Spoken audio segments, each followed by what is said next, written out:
morning, wherever you are. Good afternoon, good night, wherever you may be. I tell you what, it's always good to be here with my co-host, one of the masterminds behind sports science, the legendary John Brinkins. What is going on, JB? What is going on? Hey, you know what? A lot of people are feeling very torn today. A lot of people are feeling down, but not me. I'm up. Yeah. I'm happy. We're alive. We're positive, and it's another amazing day. It is, man, and it's even more amazing because I want to kind of jump right into my guest.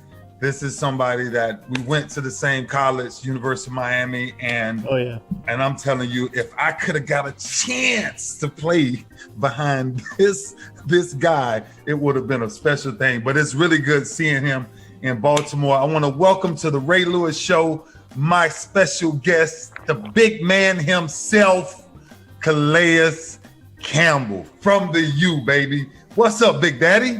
What's going on, baby? Hey, I'm trying to tell you, though, if you want to come back for a couple of weeks, man, we can draw up a little package for you. You can have a little package when you come downhill. Just blitz every play, come down and hit somebody. Hey, listen, you tell Wink Martindale that I am ready for that. I will play. Listen, I can give y'all 4 months. We can get to the bowl now if you need. I can come line them boys up. And I can put everything. And then, bro, Claire, listen, I'm watching you the other day, right? And I saw this one play, and you remember the play right before right before you blocked the pass in Pittsburgh, right? And I'm like, I said, oh my gosh, look at his penetration with that double team. Can you imagine me playing behind that? Like, oh my gosh, man, Patrick Queen and them should have a field day playing behind you, bro. Listen, man, it's such a blessing to have you on. Look, let's jump into it. Let's talk about the University of Miami, bro. What you think about Darius King, man? What do you think about what we're doing at the U right now? I'm excited where we're at. I feel like we're moving in the right direction. We're trending there. I think, the quarterback has definitely made it a lot more exciting to watch. I've been winning a lot more money in the locker room. You can't bet on NFL football, but you can bet on college football. Just want to make sure that's clear. But I'm happy my guys are out there just competing, man. I think Manny Diaz is a good coach too, so I'm excited where we at right now. Bro, I am too, Class. I'm telling you, brother, and I'm really excited because we actually get a second chance, possibly at Clemson in the championship game. And I think, I think we just got to handle our business and get what we need to get. But I think we got some good stuff coming up, later on in the year. So I'm excited about you, man. I'm excited about Ed Reed being around the crew and on all the guys coming back, man. I think it's just bringing us together. Bro, we dropped the big one Sunday. God darn it.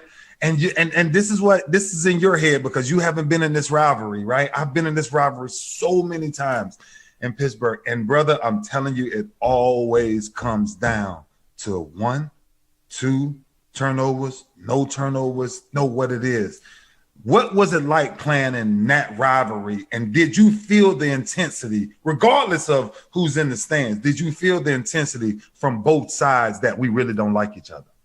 Almost definitely. It was very evident early on in the week just from the way we practiced. The guys were more locked in than I've seen them. And we've been pretty locked in all year, but it's just a different kind of mentality. Yeah. And then, I mean, honestly, I feel like, you hate to lose that game because we really were physical. We physically dominated that matchup, but, they made the plays to win it, and you got to give them respect. They're a worthy opponent, but I'm like already in my mind, so I can't wait to play them again. I already know little things I can do different that's going to affect the game a little bit more, man. So I can't wait to get back on the field against them. Bro, I'm just telling you, man, I'm watching the game, and listen, for you guys defensively, to give up less than 250 yards total, right? End of the first half, you guys giving up 64 yards. And listen, that is old school Baltimore football, the way we was raised at UM and everything. And look, we're not going to skip because we know you guys got them on Thanksgiving. But it's good that you're looking forward to that game. But, brother, what about the Colts this week? We got a big matchup this week with these Colts, man. We got a big matchup. How you feeling? What's the team mindset? I know we went through a lot of injuries and different things, but what's your mindset? Are you more vocal in the locker room because you have so many young pieces? Yeah, I try to be. Especially this week because with everything going on with so many guys on the COVID list, and not sure who's going to play, who's not. Guys get opportunities to step up. So I'm definitely in their ear, making sure that we on point, because at the end of the day, this is football. Nobody's going to feel sorry for you at the end of the year. Right. Oh, yeah, they got guys in the COVID list. Nah, we got to, good teams don't lose 2 in a row. This is a conference game. This game's going to affect the way we go into the playoffs, into the end of the season. So we locked in. This is a great team. They have great defense. Offense can put up points. They run the ball well. So it's a great challenge. But, we feel like if we play the game we're supposed to play, if we can lock in and make them one-dimensional, take out the run game, we give ourselves the best position to win. Yeah, bro, it's going to be a big matchup. Tell me how do you feel and your excitement playing for Wink Martindale, who was one of my favorites of all time. I just freaking adore Wink. But tell me, Wink Martindale, his mindset and what he brings to the game. Yeah, I'll tell you, first and foremost, is he's a good person. He really tries to connect with the guys. Yeah. And, that's something that I really appreciate, And you get that, here and there, but, not to the level where he really tries to really get to know you. And you got to love that. But then also he's a defensive genius. He's always drawing up something, working through it, talking to you, how you like this one, what do you like better between these two plays in this situation. And, he listens to you. He tries to really get a feel for the players. And so I respect him a lot.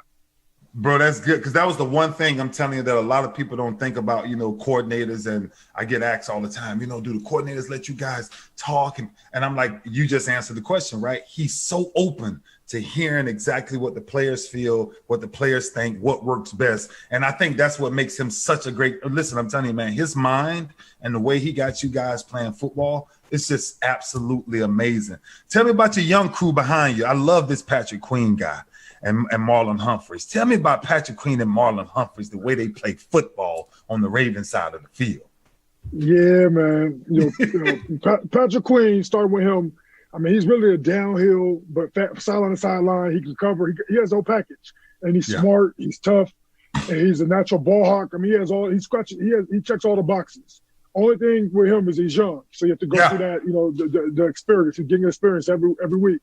Yeah. And, when he makes a mistake, he don't make it twice too often, which is good. But, he's going to make a couple mistakes. He's a rookie. That's just football. But he's head and shoulders above most rookies when they come in. And with his talent level, he's a great player. And Marlon really could be Defensive Player of the Year this year. I know it's hard for DBs to get it, especially back-to-back years, but if I'm looking at the tape, I always pay attention all around the NFL and pay attention to who's, the best players and what they're doing. Yeah. But I don't think there's anybody playing better football than Marlon Humphreys right now. When he's out there on the field, man, he's a ball hawk. He creates turnovers. He makes big plays. That's a great argument, bro. I'm glad you said that, man. I got to say that on the show. You're right. Marlon Humphreys, listen, he's going to have to be in that argument for Defensive Player of the Year. That's a physical, smart corner. Bro, you've been on several teams. This 12 years now, right? 12? This is my 13th season. What? What time flies. So how important is, and I'm gonna let you get out of here, but how important is accountability? It's everything. When you, especially on the defense side, it's really in all positions of football. Not letting your teammates down and being where you're supposed to be is important, but especially on defense, because one guy out of the gap, one guy not being where he's supposed to be can give up a touchdown. You can play perfect football and then you hope somebody bails you out. And so, that's one thing that I'm trying to make sure we preach is that discipline and accountability. Consistently being disciplined and accountable for being where we're supposed to be, doing our job at the highest level. And if we do that, when we do that, nobody's even moved the ball on us. We're the best defense out there. But we got too many times where we just, where it's just here and there. But a lot of new faces, we're getting together. And I feel like we're starting to kind of turn that corner. We're starting to turn that corner where we're starting to be consistent. And then going forward, that's going to pay dividends, in December, January, and hopefully February. Yeah, because once you iron out those wrinkles once you get those wrinkles out of the way, then you can start playing football. Brother, look, man, I'm gonna let you get out of here, but I wanna tell you this, that I'm so excited to see you in Baltimore. And I think more importantly, what I want to hear from you right before you go is what makes you the man that you are? Why is Calais Campbell so humble as a man? Why are you respected everywhere you hear your name? you're always respected. He's a gentle giant. I mean, you're standing 6'8", 6'9". I mean, that's within itself. But what makes Calais Campbell so special? I think, I had great people in my life that, really set a standard on how to do things, the right way, and not cutting corners, not taking the easy route, but, paying respect to the process and really taking it one day at a time, and then really just spreading love, like, treating other people the way you want to be treated. I feel like that's one of the most underappreciated, sayings, but it really is simple. But if you go out there and treat everybody else the way you want to be treated, then, you have no issues. And, I feel like, same thing when it comes to ball too, though. Like when I'm out there, competing and working, I'm gonna work the same way I expect everybody else to work, and so, and that creates a standard of excellence. And so I try to live by that, and it's been good for me so far. So I keep doing it. Gentle giant. Who's the biggest or tallest out of you and Jonathan Ogden? No, I think he got me by like a half an inch, man. Really? Yeah, I think he got me by like a half an inch. So you're well. The papers say one thing, but you're how tall? So I got scoliosis, so it really depends on my adjustment that day. But no, but I'm 6'8". I've been measuring at 6'8.5". So I'm up there a little bit, but I've never played behind a 6'8" nose tackle in my life.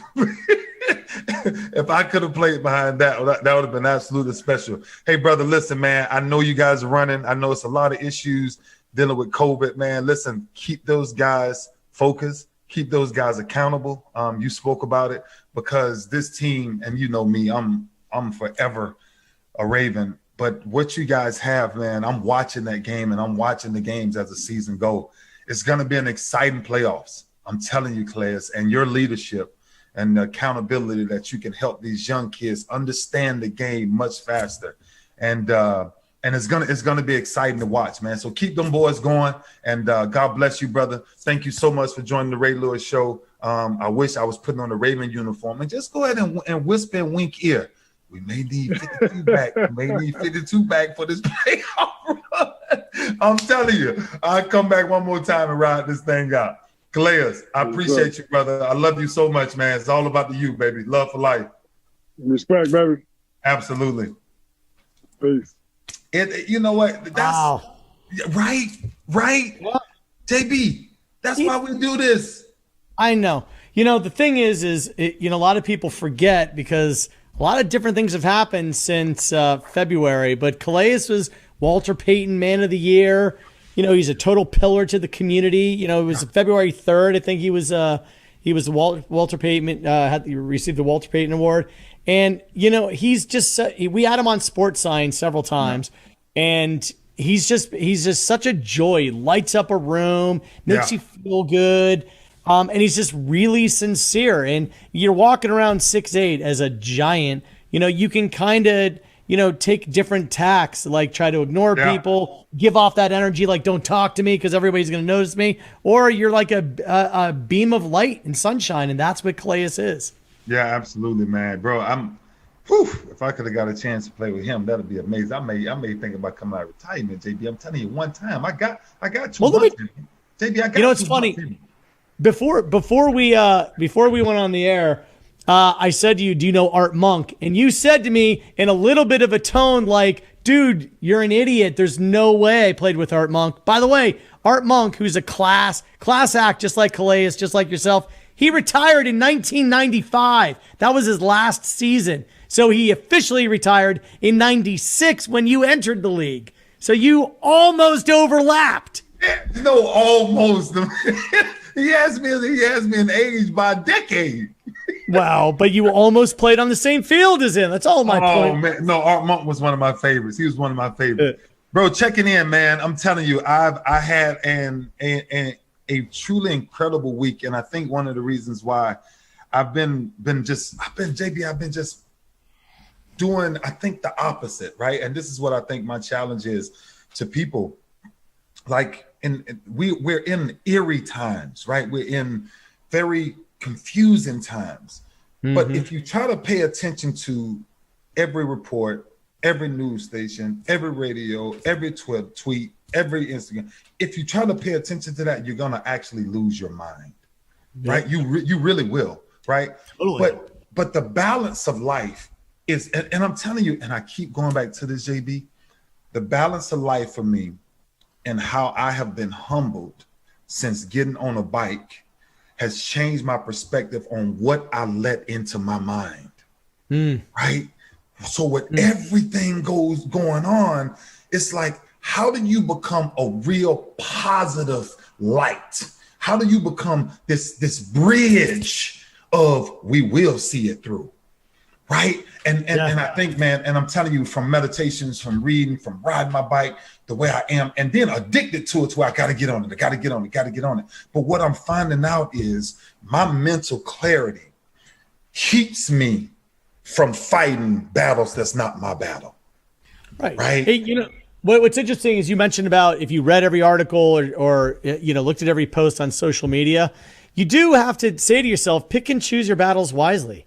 I mean, like, are you willing to die on this hill? Are you really you gonna get mad that somebody posted something or some story is angering you? Like, don't let it in your head.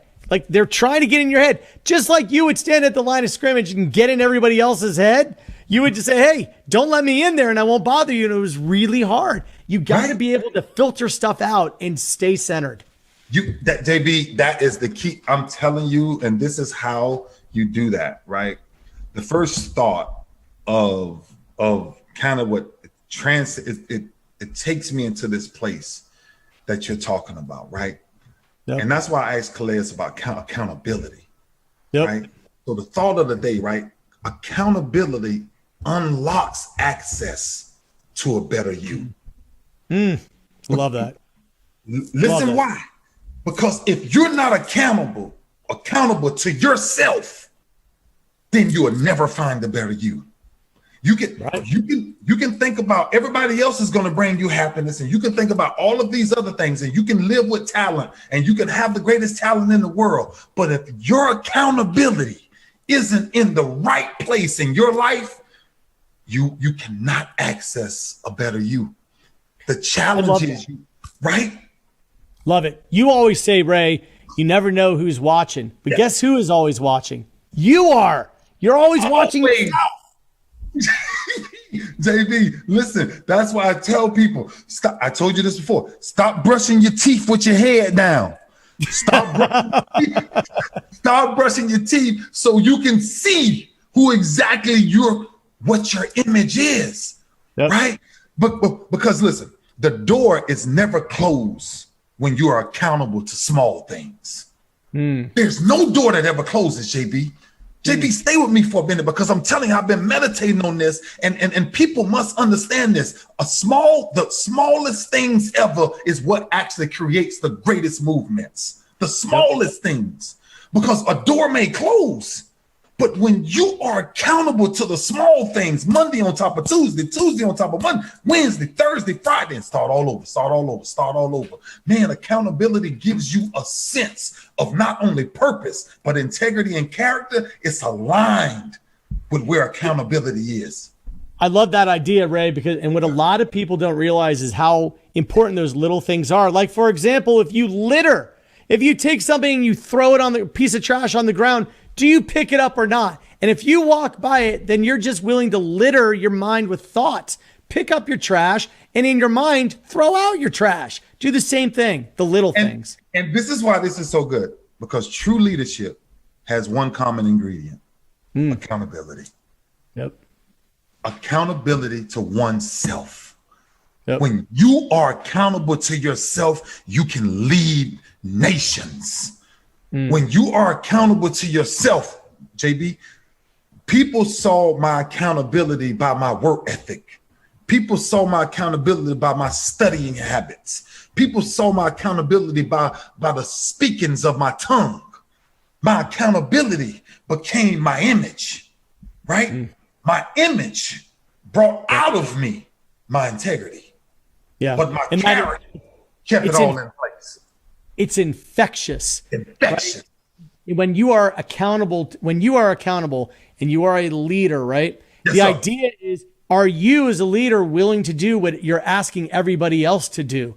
Lead by example and they will follow. And I'm asking anybody who listening, become the leader.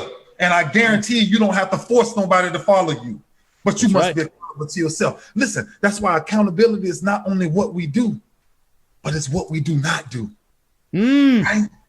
That's what we got. Boy, that's when you stir up that old pot. That's when you stir up that pot and you don't know what mama putting in there. But she tell you, I don't need everything in here. But I just need the right things in it. And I'm telling you, it's certain things. Accountability is more about what we do not do than what we do. Because that's inaction. Yeah, inaction is an action. That's it. That's JB. It's an action. Touchdown, field goal, whatever you want to call it. Touchdown, not a field goal. Come on. All I'm saying is, it's time to stop, man. You know, my Bible reads this morning, right? And it's so interesting because it spoke about Proverbs 18, 17, 18. One of them speak about the tongue. The power of life and death is in the tongue, right? And then the other one speaks about listening. Yep. Right? Because listen to this. Accountability is the glue that ties the commitment to the result. Listen to me carefully. Mm-hmm. Don't miss this one. Oh, don't miss one. Mm-hmm. I need you to bury it in your spirit. Hit me again. Trust me when I tell you this. Accountability is the glue that ties the commitment to the result. See, I love that. Let me tell you why, JB. Every day I got up. Every day I get up. It ain't football. It ain't that I'm the best athlete. But I was accountable to challenging my mentality. Yep. And when I challenge my mental state, the commitment to challenging myself mentally, my results are every day of my life. I never go to bed not being better. I never go to sleep leaving something. Ray, you know what? One of the things that about accountability, and we're talking about, it's the glue that ties the commitment to the result. I've always held myself accountable by, and in my own ways, by praying. I pray and I say to God, give me the strength to be my best. And each time that I kneel down, I say, was I my best? Because He, the good Lord, gave me the opportunity. Did I seize it? Did I grab the opportunity? Yep. 90% of us as human beings will never find our best life until you unlock the selfishness in your own belly. Most selfishness comes from fear, comes from failure, comes from the wrong crowd. And we're going to talk about these things for a very long time, every time we get on this show. Yep. But it's time to start looking for the commitment to the result. Right. Our country is in a place where it's time to be committed to something. Because if you're not committed to something, you'll fall for anything. Absolutely. There's a fantastic clip that's going around.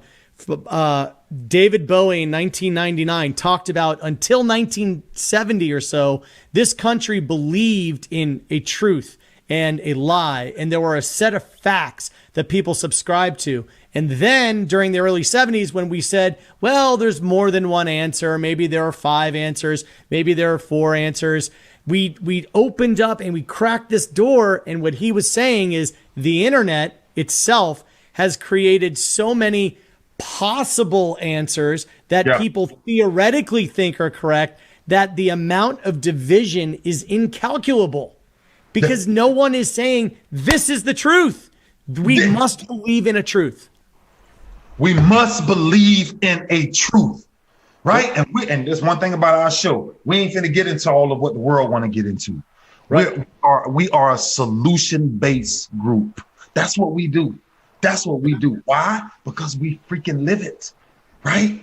It's one 100%. Thing to do something and preach something. It's one thing to rap all these songs and sing all these songs, but you're actually sending my kids the opposite way of what peace, joy, happiness, commitment, sacrifice. Really? So commitment now is we must believe in what the truth is. And the truth is will never change. Accountability is loving yourself before you can love anyone else. Accountability is loving thy neighbor as thyself. Let me round up, JB, because I want to kind of wrap this thing up, right? Because Calais spoke about something, right? And he said, on a football team, one thing about accountability on the defense is if the defensive line doesn't do what he's supposed to do, which is his job, then he affects my job. If he affects my job as a linebacker and I don't do what I'm supposed to do, I affect my secondary's job, which then means, JB, you have a very bad defense because you have a lot of people doing what they want to do. But the game of great defenses, right? It's and you heard Calais say something, and this is why this is so good. Where he said, we're starting to finally put those pieces together. And you know what it is? It's accountability. It's being able to watch film together, right? And say, come on, Big Daddy, I need you to stay front side. I don't need you peeking. That's my gap.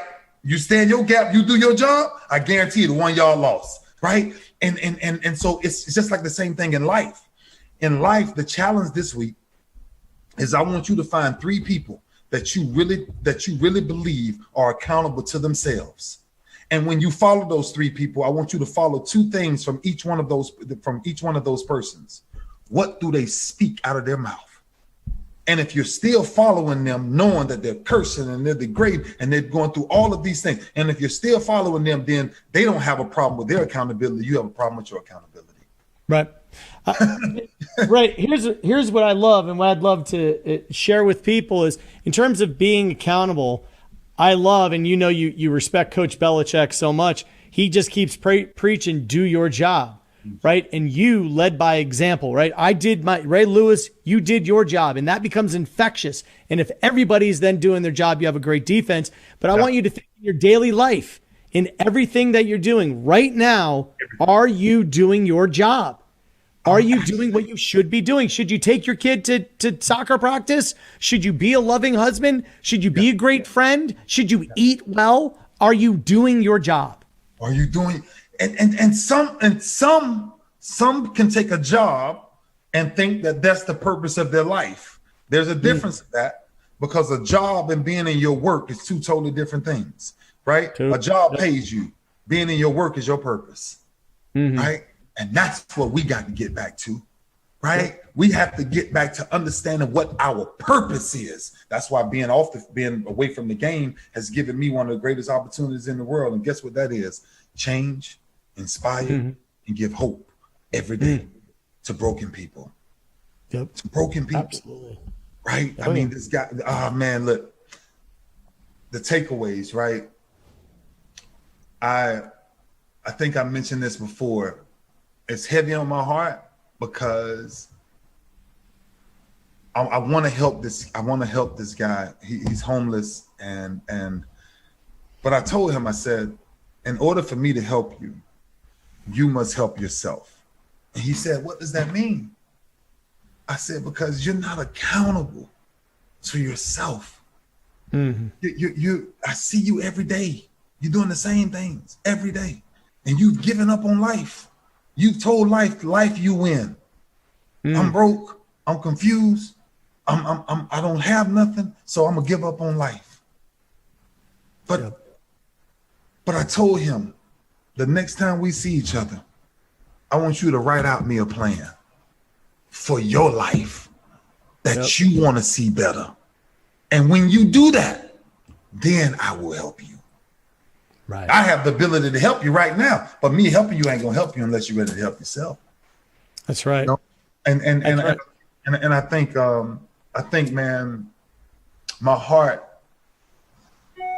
I just don't like so much division, and so every day, JB, I'm finding a different way to be accountable to myself and helping people and giving people the grit and ingredients of life. That's one thing about Mama. When she started stirring that pot, I used to always say, Mama, what you putting in the pot? And she used to always say, some things you don't need to know. It's just like life. Everybody don't need to know what you got in your pot. Everybody don't need to know what actually makes you tick. But what makes that pot taste so good? Right. Because the end ingredient is self-evaluation. That's the end ingredient every day of your life. Get off of, I'm gonna challenge people with these takeaways.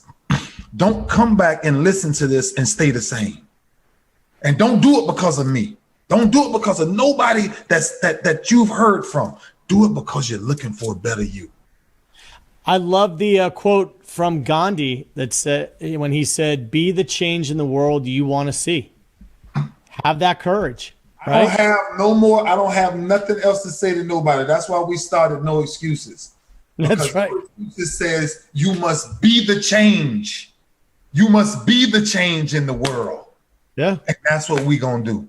Man, JB, I'm telling you, from the first day me and you worked together, it does not get any better. I mean, we talking about 15, 16 years ago. If people, it's been a long time. History, it's been a very long time. But every day doing this, man, every day, being able to have these conversations with some of the greatest warriors and greatest minds in this world, but being able to give people real solutions in life. We're all in the same fight. We're all in the same fight. And absolutely.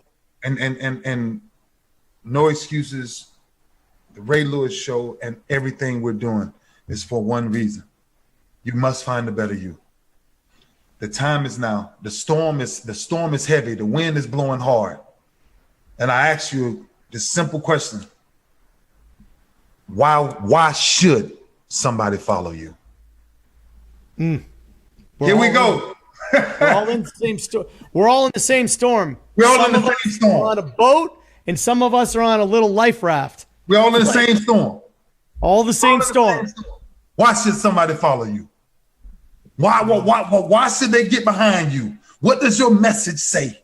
What does your footsteps leave? Oh man, JB, let me tell you something about walking in a giant's place. There's something about walking in a giant's footsteps, because you can never retrace them. That's one thing about your history. You can't go backwards. There's no such thing. You can stay stuck in backwards, but you can't go backwards.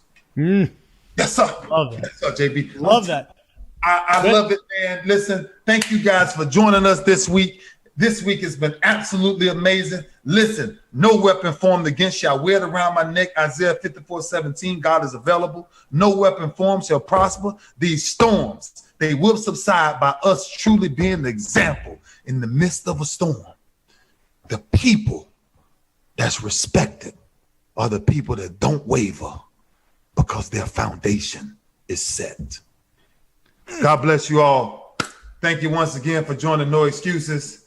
See more at teamnoexcuses.tv. And every week we dropping off gems. I ain't gonna drop my mic, costs too much. I ain't gonna drop my mic. That's right, because you're accountable to your mic. Because I'm accountable to my microphone. That's right. JB, right. I appreciate you. Everybody out there in the world, peace out. You guys be safe, be blessed, and God is always available through all of these tough times. God bless you all.